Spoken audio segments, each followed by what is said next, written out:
ઉમરગામના માટે એકદમ સુખદ દિવસ છે, કારણ કે ઉમરગામમાં આમ આદમી પાર્ટીના પ્રમુખ અને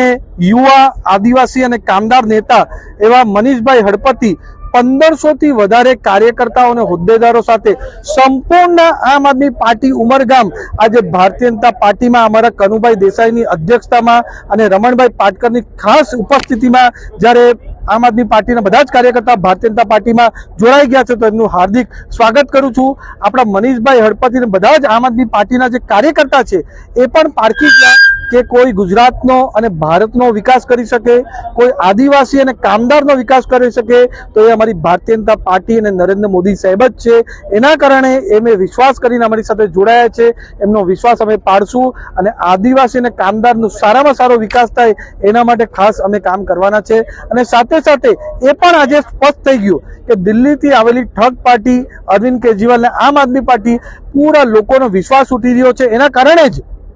પૂરા ગુજરાતભરમાં એમને ઉમેદવાર પણ મળતા નથી। આપણા વલસાડ સીટ પરમાં પણ બધા જ ઉમેદવાર એમને મળ્યા નથી, એના કારણે પૂરા ગુજરાતભરમાં 100 થી વધારે બિનહરીફ ભારતીય જનતા પાર્ટીના જીતી ગયા। એ રીતે વલસાડ જિલ્લામાં પણ 5 થી વધારે બિનહરીફ આપણે થયા છે। આવનારા દિવસમાં જ્યારે સ્થાનિક સ્વરાજ્યની ચૂંટણી છે, મહાનગરપાલિકા, નગરપાલિકા, તાલુકા પંચાયત અને જિલ્લા પંચાયત, એનું 26મી તારીખે વોટિંગ છે અને 28મી તારીખે કાઉન્ટિંગ છે, ત્યારે ભારતીય જનતા પાર્ટીનો સૌથી મોટો વિજય, ઐતિહાસિક વિજય થશે અને કોંગ્રેસનો પૂરી રીતે સફાયો થશે અને આમ આદમી પાર્ટી પાછો વર્લ્ડ રેકોર્ડ બનાવશે, જે દર વખતે વર્લ્ડ રેકોર્ડ બનાવે છે કે ઘડી ડિપોઝિટ જપ્ત કરાવે છે, ચાહે પંજાબની પછી ગોવા હોય કે પછી આપણું ગુજરાત હોય, મધ્યપ્રદેશ હોય, ઉત્તર પ્રદેશ હોય, તે રીતે આ વખતે પણ ગુજરાતમાં એ ડિપોઝિટ જપ્ત કરવા માટે રેકોર્ડ બનાવવાનું છે, એ સંપૂર્ણ ખાતરી છે। પાછું